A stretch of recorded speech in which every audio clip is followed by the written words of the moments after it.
Magandang hapon mga ka-farmers. Magluluto tayo ng pork sinigang. Niwalay natin yung taba sa may laman at may kailangan din natin ng sibuyas, bawang, kamatis, siling green, sitaw or string beans, okra, gabi, radish, paminta, asin, seasonings, and syempre sinigang sa sampalok with gabi at ang pork cubes. At ito, pinakahuli natin is kangkong. Una natin nilagay ay yung mga taba.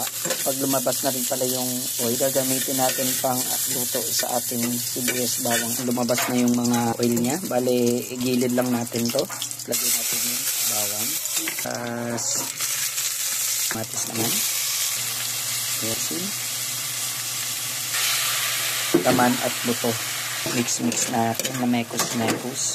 Yan ng tubig. Pas lang natin konti sa may karne. Lagyan natin yung bisol or gabi. And after 15 minutes, pwede na natin ilagay yung sinigang sa sampalok natin. Siling green, radish. Tapos na pagpapakulo, pwede na natin ilagay yung okra at string beans. Lagyan na natin yung kangkong.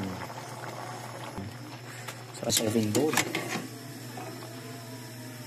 That's all for tonight. Farming.